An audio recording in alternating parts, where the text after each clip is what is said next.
What I intend on doing is to continue what I've already started. I'm not going to promise you to do something different than what we're already doing. Professional service, safest courthouse in Hampton Roads. Professional service, civil process being handled and being done professionally. Professional service, transporting adults with mental health, transporting juveniles. The professional service in our community engagement. Again, no one does more than we do. We do firearm safety for adults and children. We do scam safety. We present programs for our senior community. We're hosting a program for our senior community.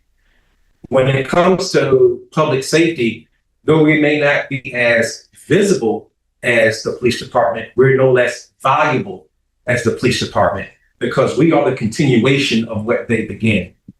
Victims' voices being protected in the courthouse is our responsibility, and we do that well.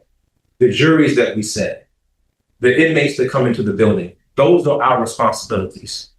I am and have been trying to bring this office forward in modernization, not just in training, but also in equipment. There are things that the city has not saw fit to fund us for, but thanks to the Public Safety Committee, I've been given another avenue to be able to catch up the sheriff's office to be able to provide our citizens similar services to what the police department does. I have deputies that are BLE certified, I have deputies that are correctionally certified, and each one of them undertakes their duties with integrity and responsibility and a heart of a servant to our citizens. We are a small agency, but you won't find one that is more effective in the job that we do serving our citizens. We don't just stay at 150 North Main Street. You find us in every corner of the city, not only just relationships, but also in the services that we provide. And that's something that is going to continue because I am your sure. Going forward, I introduced this year our core values, unity, and it stands for unbiased, noble, involved, trust, and youth engagement, things that we are already doing. We are investing in our next generation. We are investing in providing services that our police department doesn't provide, and that's through our community engagement, both in public safety programs, but also being able to build relationships with each corner of our community. And finally, with that engagement, we are making our cities safer, because I believe safer citizens for a safer self. And when you equip citizens with the information they need to keep themselves safe, that's less call for service that our police department has to answer. Okay, I'm sorry. Thank you. And Sergeant Summerall. If I was so lucky as to be elected by the citizens of Suffolk, and I'm just going to reiterate what I've said before, I would want to try to get that SRO program. I want to try to get the grants to get that program so it doesn't get back there. It's hard. I would want to try to get that Project Lifesaver out there, take that back. I would want to try to get that traffic unit again, get grants, get the vehicles for that, and then I would try to find folks how to work around. And obviously, I can't speak to the manning issue. I'm not in there right now, so I don't see all the funding exactly as it is in there. I don't see all the personnel. Once I got there, I would try to move things around and find the personnel to get that traffic unit because we need it. 58, every day I drive it, no cops out there. And people are driving by me. They're having it just the other day on Portsmouth Boulevard here, had a traffic fatality. Most of the time it's due to speeding. That's been my experience in 26 years of law enforcement. Most of the accidents I've been to, fatalities, it was speeding. Now, with a lot of these kids coming up, it's not paying attention to the road with their phones, calling phones. If you have that full-time dedicated traffic enforcement unit out there, and they're working these major arteries in the city, not every road, that's the police department's job.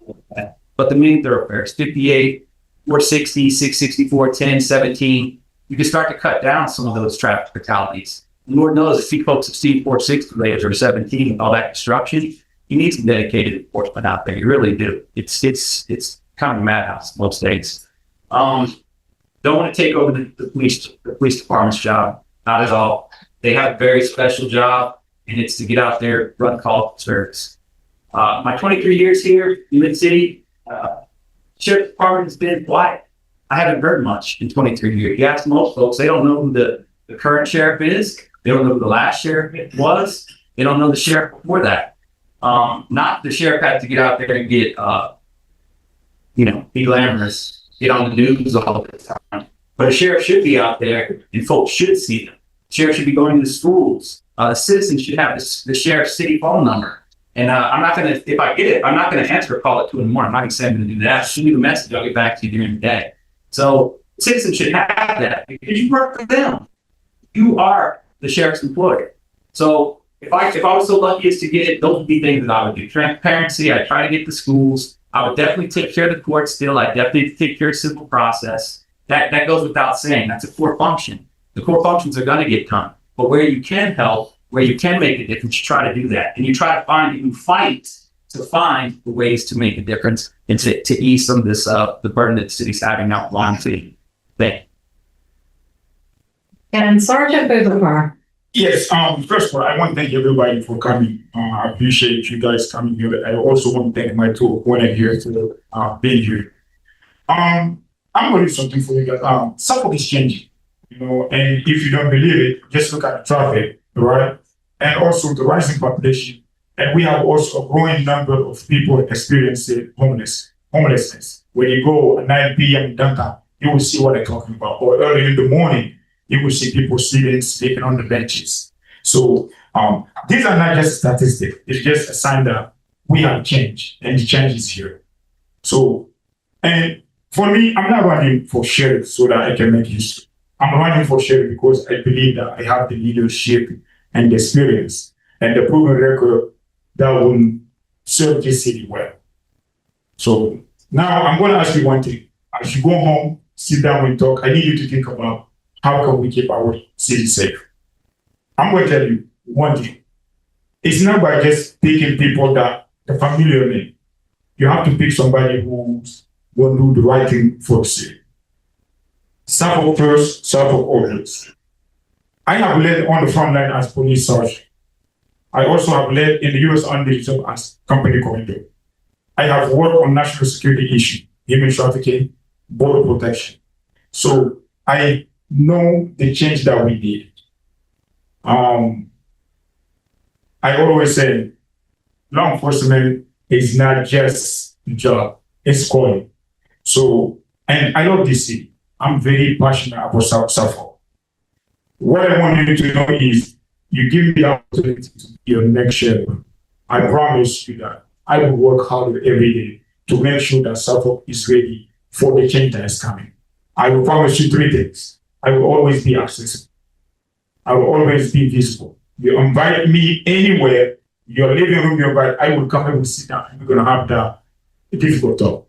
I will not hide anything from you. I'm going to give it I'm going to tell you what you need to hear, not what you want to hear. If we can do it, we're going to do it. Moving forward, I want to thank you guys for coming here.